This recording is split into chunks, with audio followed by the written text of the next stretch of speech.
Chapter 12 is kind of a challenge because they try to cover a lot on severe disabilities and profound and try and separate them, and I don't do a real good job helping you with that. A lot of this you're going to have to read yourself. It's not a very long lecture.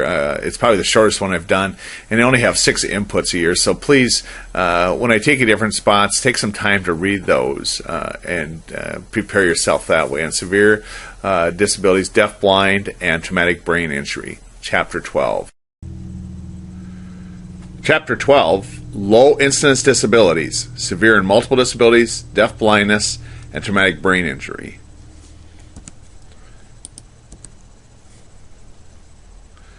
First, the focus questions, and you want to look through this about the different age and stuff. And then, of course, the teacher's insight. That comes down here to on page 419, talks about a preschooler and what their needs are. And this is a little bit challenging here, the severe, profound, and multiple disabilities. And the chapter tries to separate them a little bit. And I think in some ways it's a little harder to separate. And I don't know if it's always necessary that you do, but it creates an awareness, especially if you are in this world of working with these kids, then this becomes a little more applicable here. Most special educators, the term severe disabilities includes, let me just mark that, students with significant impairments in intellectual, motor, and social functioning.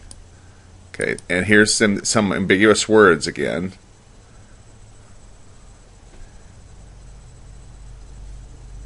There they come. Intellectual, motor, and social functioning. So what that allows, like social functioning, you really could have a severe disability just in social functioning. If you're severely intellectually disabled, you would be still considered a severe disability even though your body is somewhat functional. Students with multiple disabilities and deaf blindness, 2 of the 3 IDEA disability categories described in this chapter, as well as those of severe intellectual disabilities. And you can have severe emotional disturbance, even though I don't think we get that one really well. And then severe physical disabilities or health impairments are encompassed in this term. So I'd say you see there we're putting quite a few things together here. No single, let me just get out of here. This is interesting also. No single definition exists. And that's what I think is different in this chapter than the other ones we studied, is they all had acceptable terms. And if you remember right, so many of them had outside agencies that came to the rescue to help define it. And this has some input like that, but not enough here. So they kind of run all over here trying to describe this and define this for you.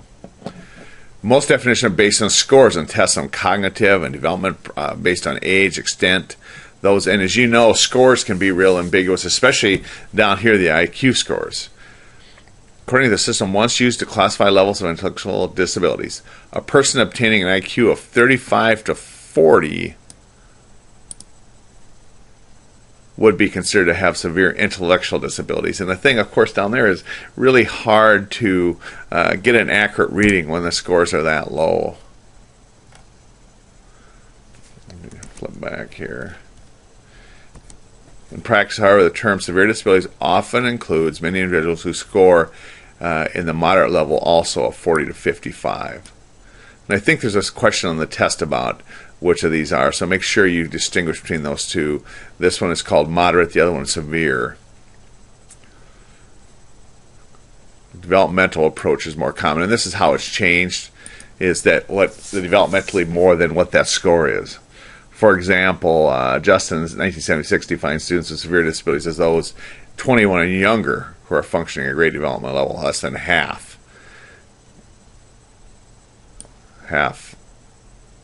than which would be expected on the basis of their age. Today, special educators realize that development levels have little relevance to this population. Instead, emphasize what a student, regardless of age, needs: instruction and basic skills. Okay. And here's that other organization, this TASH. Describes people for whom it advocates for people who are significant disabilities, support needs, who are the most at risk of this. So I'm going to ask you to bring that in right away. Let me go back over here. Here's our disabilities. Let me see right here. Let's go here, number 1.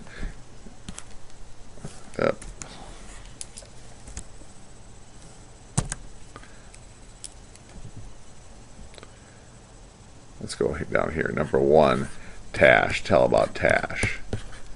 And always you've been very good about making them nice and red so I can find your inputs. Okay. Special educators who serve children with severe disabilities have generated very little concern and debate over definitional issues compared to other colleagues in these fields. So here's some things. First, definition that delineates precisely who and is not to be identified in the term is unnecessary. So that's one reason it's not so clear. And that's what I'm saying to you is it doesn't really matter. Unless you're going to really teach in this field, and even then, it doesn't really matter. It really comes down to what can the kids do and what kind of instruction do they need.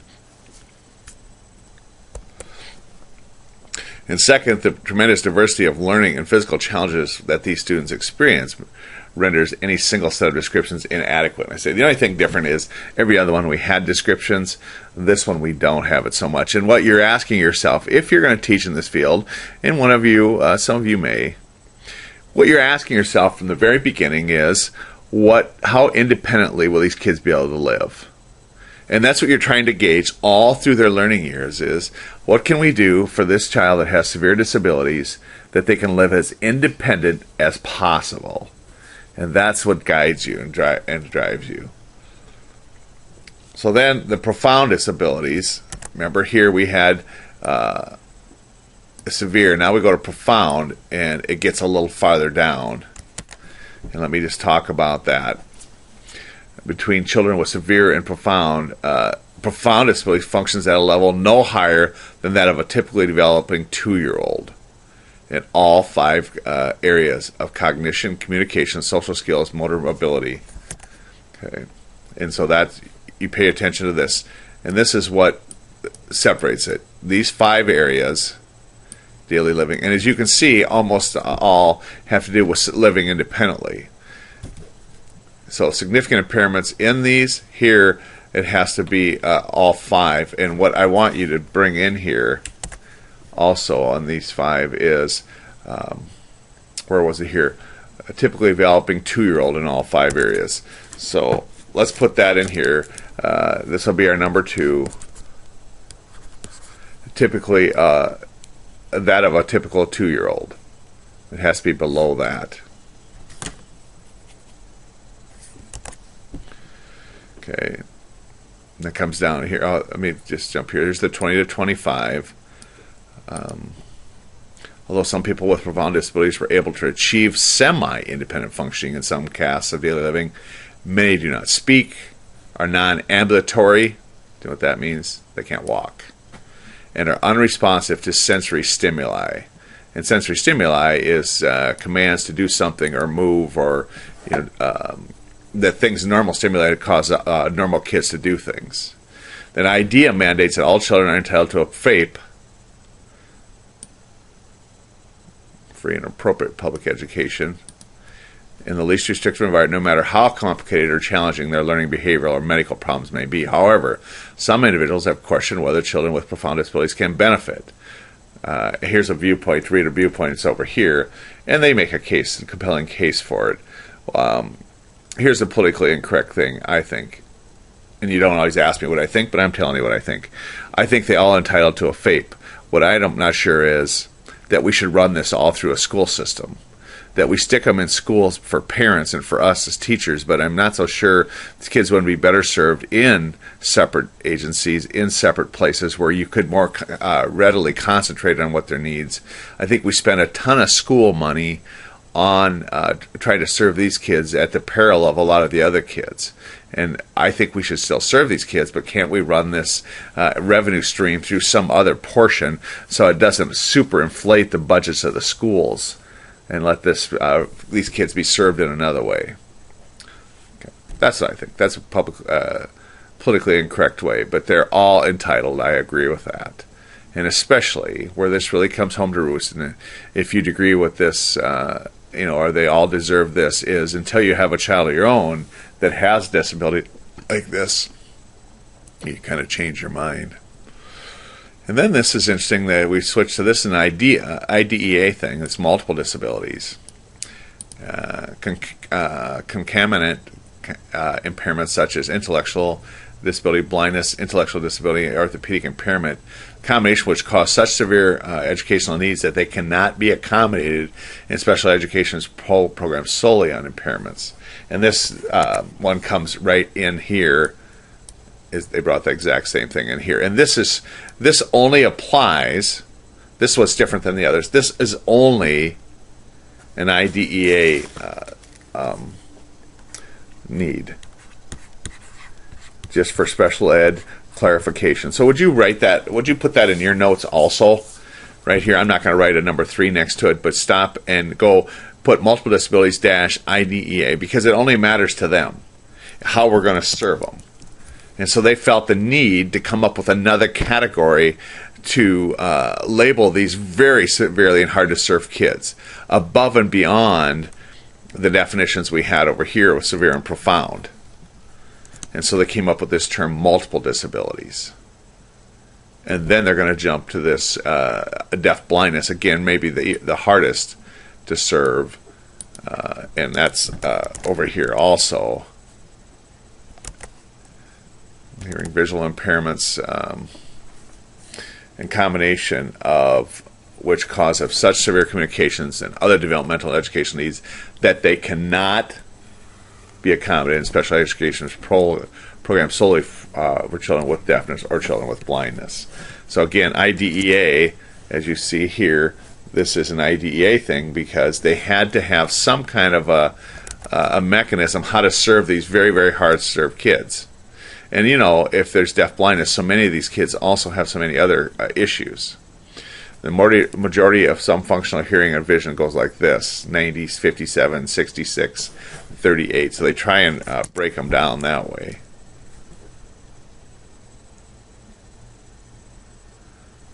Okay, implies the absence of hearing and vision. The vast majority of these children with deaf blindness have some functional hearing or vision. The combined effects that cause the problem. Okay, so that's all enough of that. We'll come back to that. Here's those percentages. Fewer opportunities, but no requirements to exert control over this environment. Learned helplessness often develops and child becomes passive recipient care. 90% of the children who are deafblind have one or more additional disabilities. 50% have physical disabilities. 66% have cognitive impairments. And so that's what really makes these kids really a challenge. And that's why IDEA felt they needed another category. So multiple disabilities and deafblindness is an IDEA category. That, in other words, when you serve these kids as adults, nobody cares about this label. But in IDEA, to categorize on how to serve them, we use that one. Possess more than one disability, need special services and supports because of motor impediments and getting around. Communication, visual, auditory impairments, seizures, all come with this. And again, what kind of, how independent can you get these kids?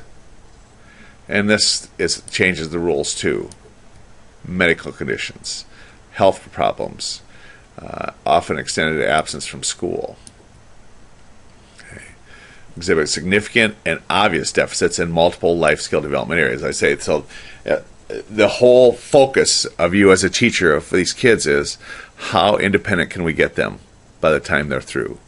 Can we get them to be so they can live somewhat independent? Obviously, they'll never be able to live completely independent if they have these a number of these conditions. Think of this with me. If you're deaf-blind, if you're deaf, we learn to rely on the eyes to learn and sensory intake. And if we're blind, we really learn to lean on hearing for sensory intake. But if we're both, it really closes off a lot of the sensory intake. Then it goes to the Anne Frank thing, or not the Anne Frank, the Anne Sullivan thing of touch to learn. So there's characteristics of that.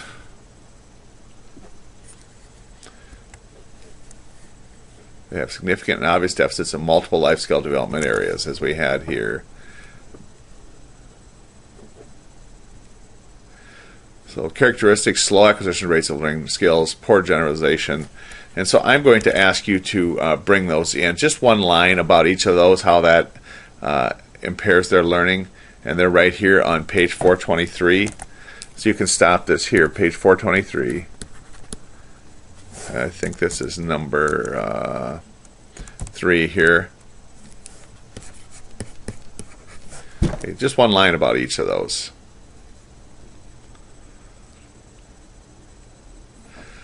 Okay, and then the prevalence of this group.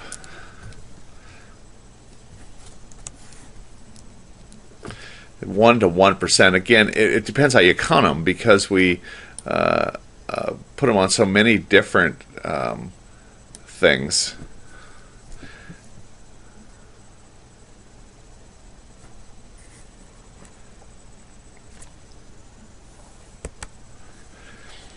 So many different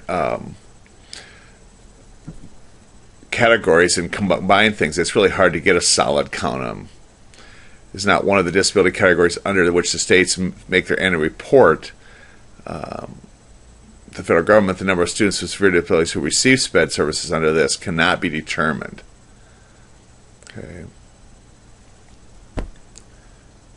So we don't have a category that says severe disabilities. We break them into smaller parts. And that's what this was. Here's these smaller parts. Okay. It gives you some ideas here of what those numbers are. And causes.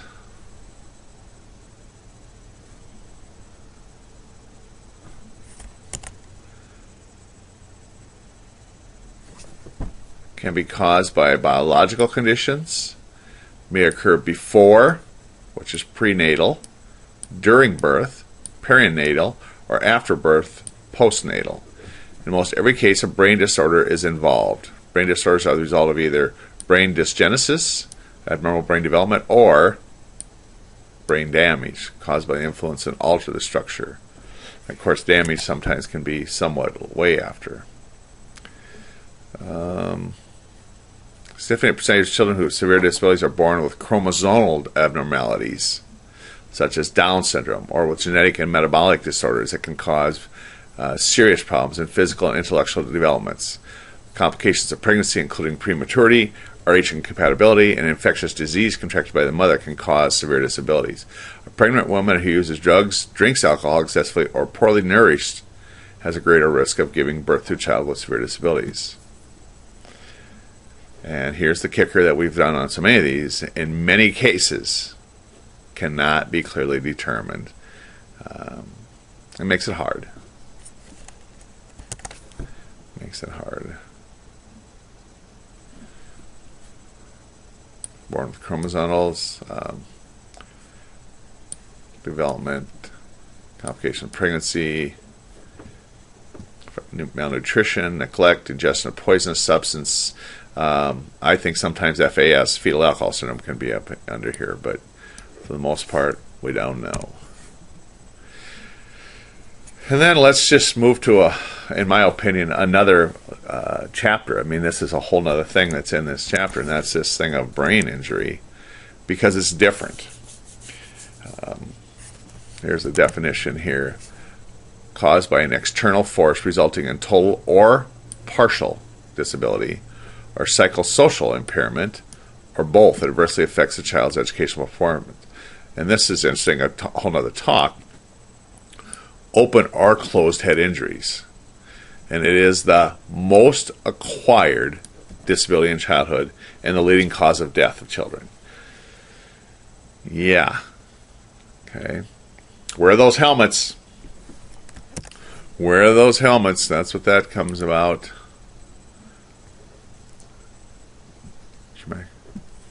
1.7 people sustained. This isn't children. Of those, 52,000 will die if they're injured, and 275,000 will be hospitalized. Here's the term. The acronym I want you to get used to right here is the TBI, because that's the acronym we'll use. TBI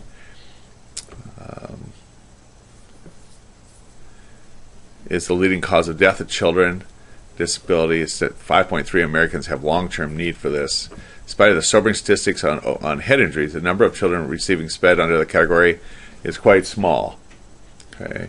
91-92, the school year, the traumatic brain injury and IDEA was separate category for the first time. Only 330 school-age children were served under this nationally. And 2009 and 10, it's increased to this number. And part of it is, at that point, some of these kids had other diagnosis, and now it came to this.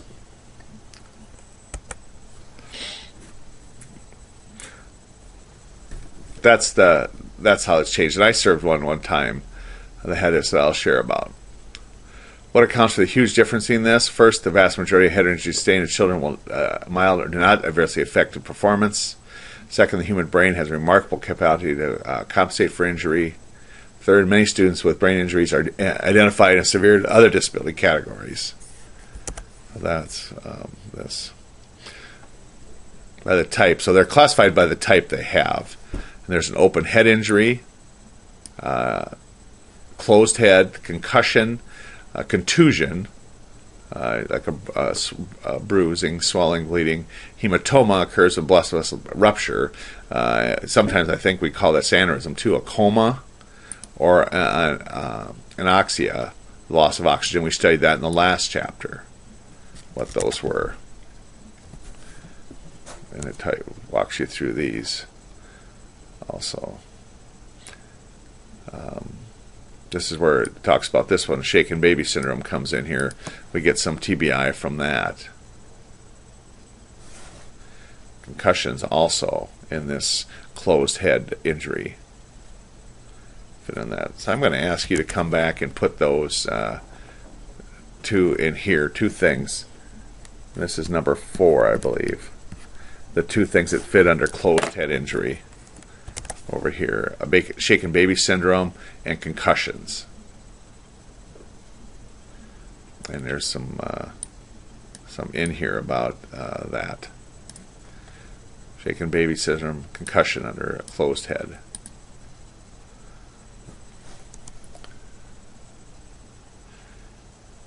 Okay. And you're going to want to read all this. There's some questions on the test about these different causes. So anoxia, hematomas, comas, things like that. And then effects of educational implications of brain injury looks like this.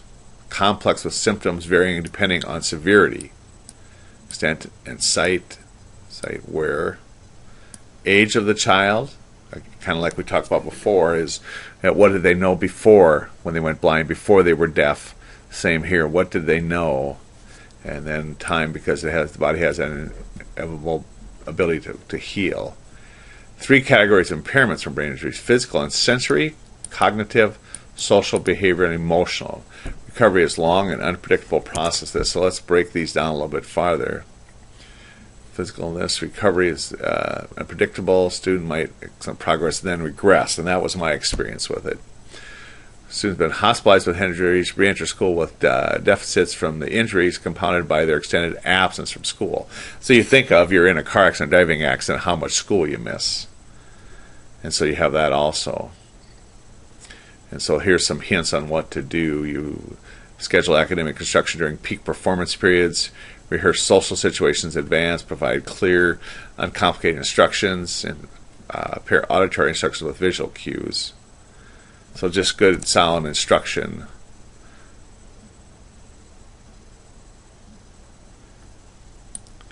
Have a teacher or counselor meet with the student.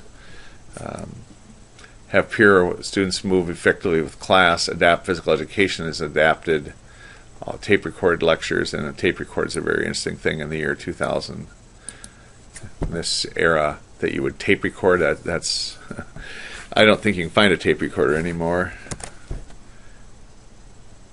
Here's the, it takes you through that.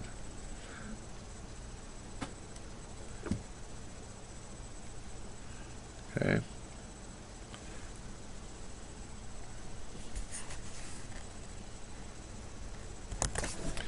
So what should be taught, what instructional method should be used, and where should instruction take place is what you're asking. First, what should be taught? How should it be taught? Interesting, okay.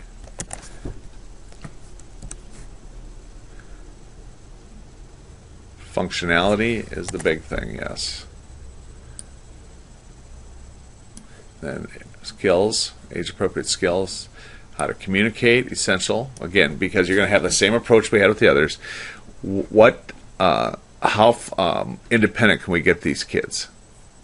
And this could be a young adult too, or an adult that has to come back, that's had a brain trauma.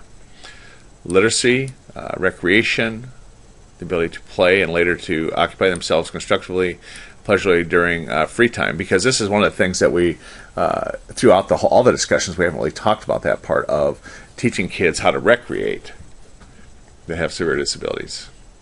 And this is the one that's really hardest for TBI, is making choices. Really hard to make these choices because they know they should know, but they don't.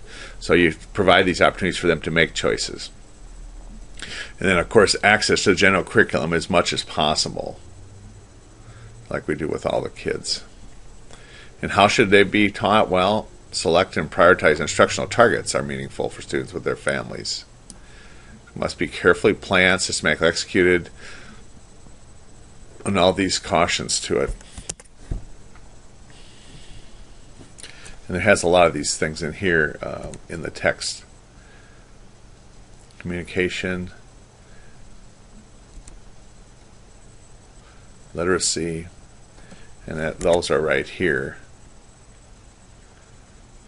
And they have the things for you. Rec and leisure. Okay.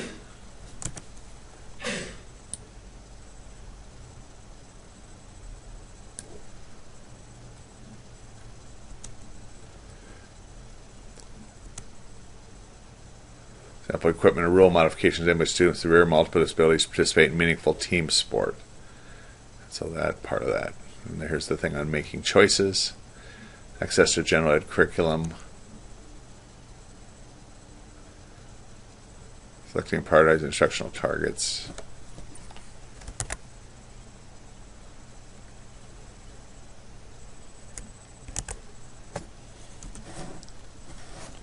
A lot of stuff to page through here. And this is anecdotal stuff. AP students for severe disabilities.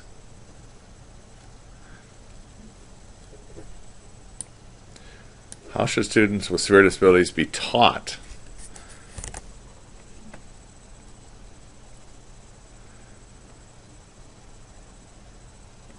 That comes from here. So its current level of performance is that here.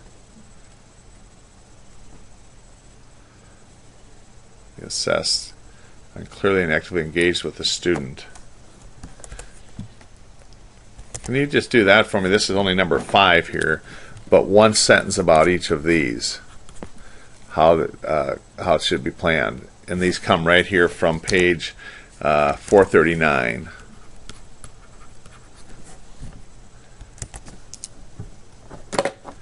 Right, there they are. Task analysis.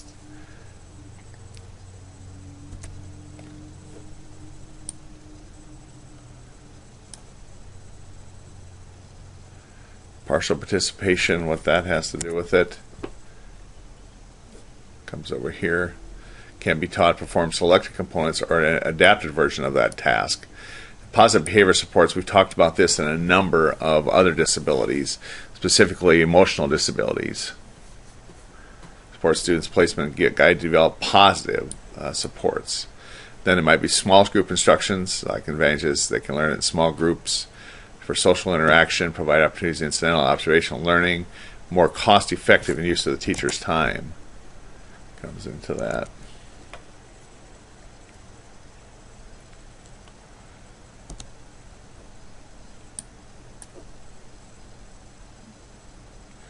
Here's a whole bunch of things, the advantages of small group instruction.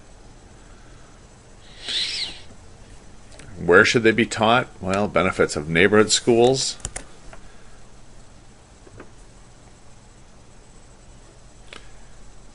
Peers without disabilities more likely to function responsibility. And of course, it might be their neighbor kids too.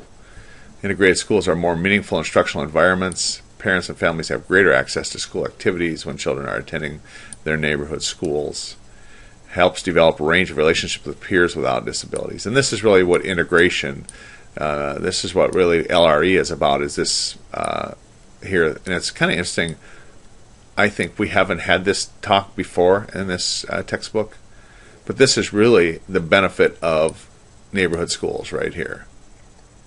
For not kids with severe disabilities, but any disabilities. Social skills relationships have the most extensive empirical support. Here, very interesting.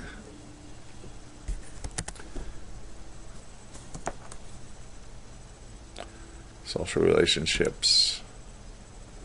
And here's some examples of that here on page 444.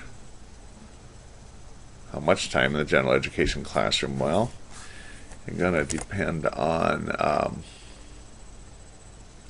it's going to depend a little bit on what they can do and stuff.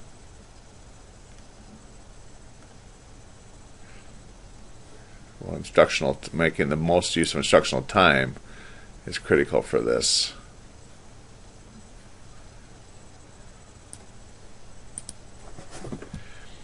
How much time students spend in the general classroom is an important one, although a few inclusion advocates might argue that every student with disability should have a full-time general ed placement. Regardless of the nature, most special educators probably would agree with Brown and colleagues whose positions of the students with severe disabilities could be based on same schools classrooms. And you haven't heard this, but there is this out there, and that is there's a number of special ed advocates that say these kids should all be in the regular classroom all the time. I don't think you've heard that, but like I say, it's not a widely accepted one, and it was a time when that was the model, but I think a lot of those schools have even had to pull back from that.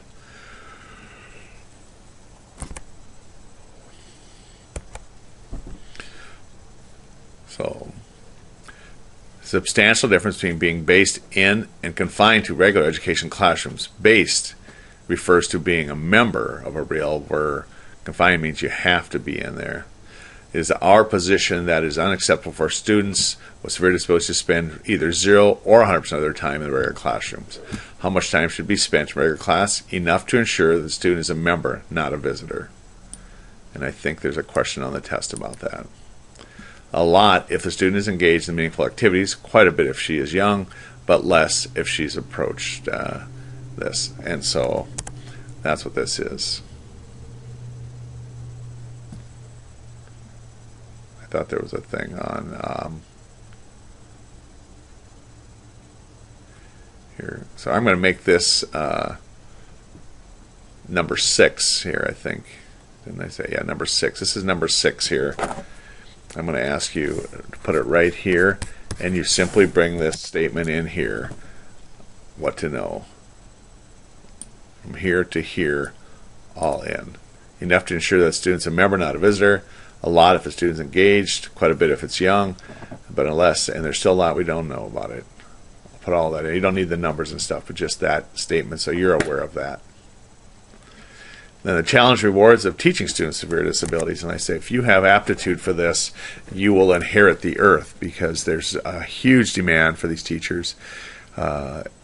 Progress can be quite slow, but if you have the heart for this, you'll enjoy every day of it, and you'll teach in much smaller settings, and you have a lot more control over what you do versus out there swimming with the entire huge student body and all the other teachers. You'll be a much smaller program, get a lot closer relationships with parents and families and with these kids.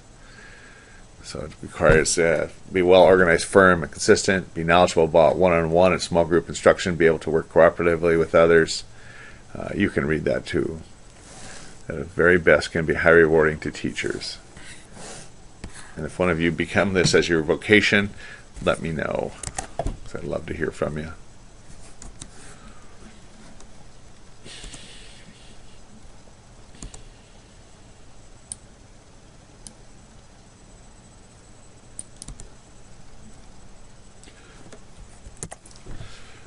All right. Severe disabilities.